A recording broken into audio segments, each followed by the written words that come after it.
Cindy here. I'm so excited to be here with you today to talk about a topic called, do you attract love or drama? So what are you most attracted to? And you might be thinking, well, of course, I'm attracted to wanting lasting love in my life. And most of the women that I work with that are watching here, of course you're attracted to creating lasting love. However, do you oftentimes find yourself dating and in this feeling of push pull, like you're creating drama? Now let me share a little bit more about that. So for example, maybe you meet a guy that's really nice and you hear love and dating advice from people like me, or you have a coach that says, if he seems like a nice guy, give him a chance. And he's really nice. He does, he treats you well. He's chivalrous, whatever it is you want. He brings you flowers. He's really, really amazing. And then there's this feeling of, maybe he's too nice for, what I'm looking for. Maybe I just don't feel the chemistry there. So, anytime we open our hearts up to love, there's going to be conflict. There's going to be, I don't like to call it drama, but there is going to be a little, some pushback, because naturally there's going to be conversations, right? So when somebody shows up like that, the reaction can be to go back to, to actually push love away and, just not really receive it. So if you're a person that has a hard time receiving love, it could be for whatever reason. You've got this visual in your mind of what you think the guy should be, or you're critical of, something he's wearing, or the one little thing that he does that doesn't feel right, right? So if those things are happening and you've got a nice guy in front of you, and then there's the other side of the coin where you feel, you feel a chemical attraction to someone who doesn't really give you all the attention that you'd like. The relationship isn't progressing like you'd like. He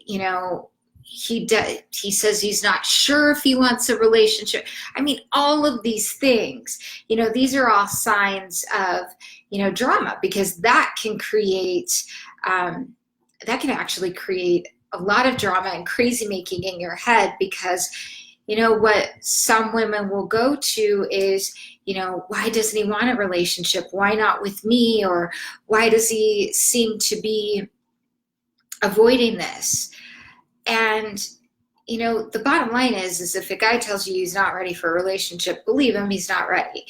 And, the other side to it too is, if you meet a guy that is, tells you, yes, I want, ultimately I want a loving, committed relationship, but isn't moving forward in the way, isn't showing up like that is what he wants. He isn't showing up like he really wants to get to know you.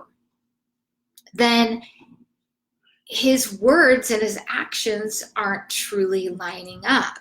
So the questions to ask yourself is,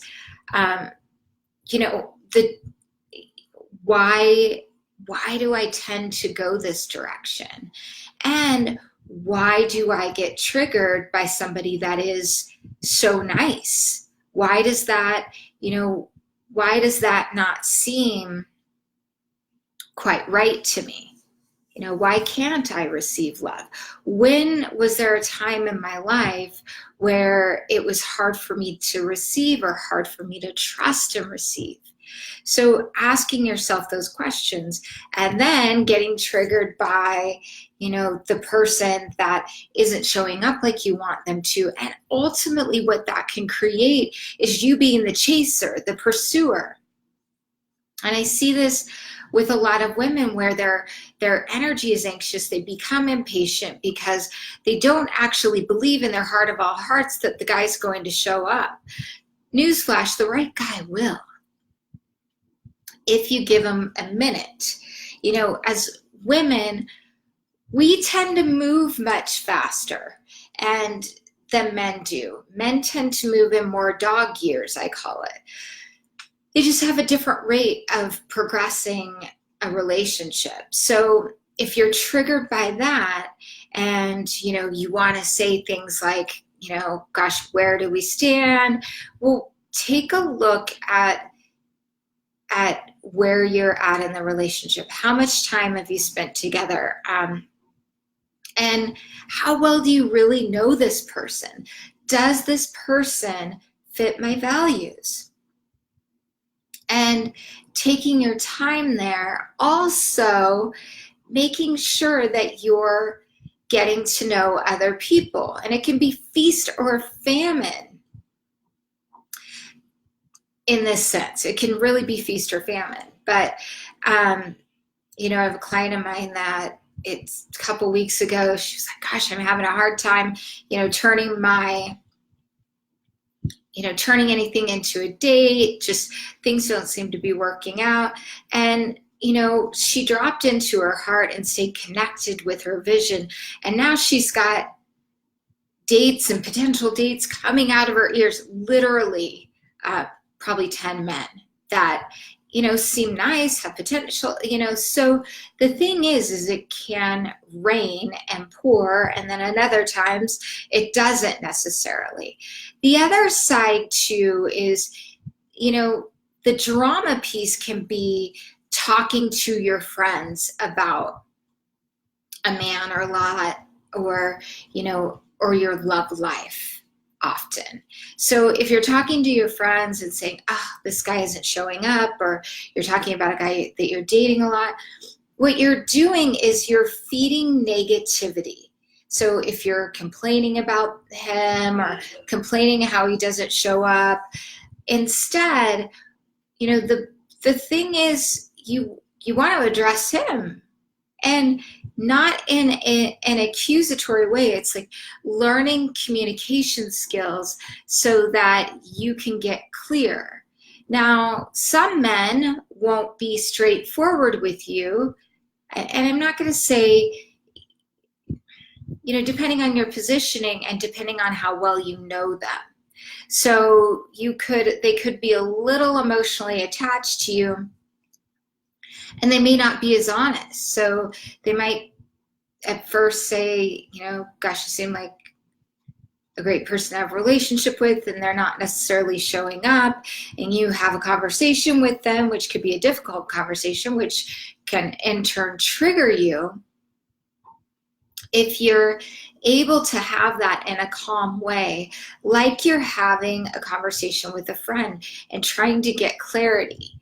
So a lot of men aren't necessarily used to that, and some of them are, right? Because we oftentimes, when we're triggered or when difficult conversations come up, we can tend to go back to a time in our life where we felt fearful or triggered, and it was hard to speak up.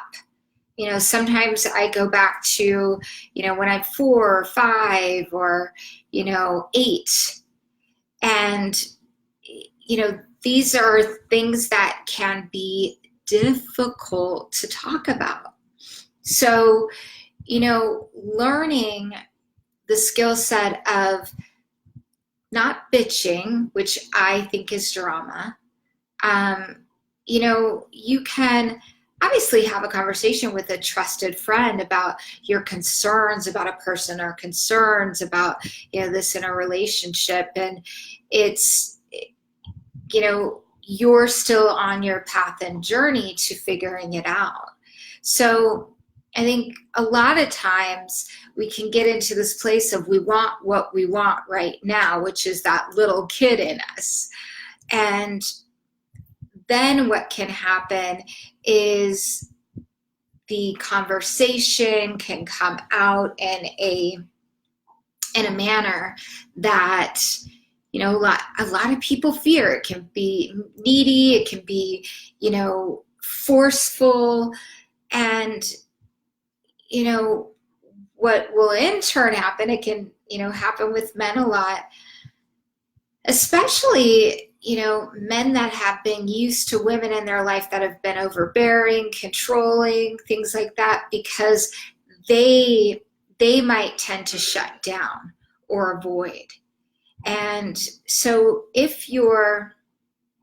when you approach these conversations and you approach, you know, coming from a place of love and what your ultimate vision is. And, you know, I work with my clients around rewiring their brain so that they react differently when it comes to their triggers, and helping them understand their triggers and where a man is in that moment. Typically, they're not always there because I can't read minds. I'm pretty intuitive, but I can't necessarily read minds. So, you know, doing those things, you guys, will support you in showing up differently, because most people want to show up from that place of love, that place of receiving. And if you do have a hard time receiving, then I invite you to ask for help. I invite you to ask for support in your life. I invite you to, wherever you go, ask a man for help. Grocery store, you know. And if you're offered help, don't turn it down. Yes, even if you feel like it's going to be faster to do it on your own, or you can get it on your own, of course you can. But how nice would it be to have somebody help you out and support you? We're so used to, you know, oftentimes in this world, and especially as women today, as, you know, successful women, women that are driven, it's, you know, we're so used to doing things ourselves that it can be really difficult to receive support and love. So this goes along with the rewiring of the brain around that. You know, if you're a little bit younger, I mean, I know in my 20s, I made decisions a lot of times based on that chemistry or how I thought something would look. And I say this all the time, comparison is a thief of joy. So don't compare yourself to other people in relationships, because you absolutely don't know where they're at, what they're overcoming. And, you know, you get to have a beautiful journey of really creating the lasting love that you want. So what I would ask you to do is, you know, who wants to attract a love? It's probably a no-brainer. Just, you know, respond with a heart in the comment section. And, you know, have you found it hard to stay in a loving space when it comes to dating and relationships? I'm curious about that. If you are, just put, that's me. Just put, that's me. Anyways, you guys, thank you so much for showing up. I also have a free online event that's starting next weekend. I'm going to put the link for you to opt in, and it's called The Truth About Men. It's all about understanding men, communication, standing in your power, and, you know, showing up in a way that it's a win-win. It's love, love. So I can't wait for you guys to see this. There's a group of amazing, highly talented, world-renowned experts in my field of love and relationships, and it's going to be great. So I'll put the link below here. Also, if you're on IG, the link will be in my bio. So I will see you guys next time. Have an amazing rest of your day, weekend, whatever. And if you're on YouTube and you see us, just press the link below and you can get connected to The Truth About Men.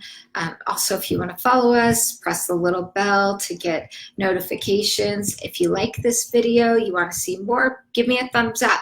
Thank you so much, you guys. And also, too, if you know a woman that needs to hear about this today, then please feel free to share it. Thank you so much. Have an amazing day. Bye.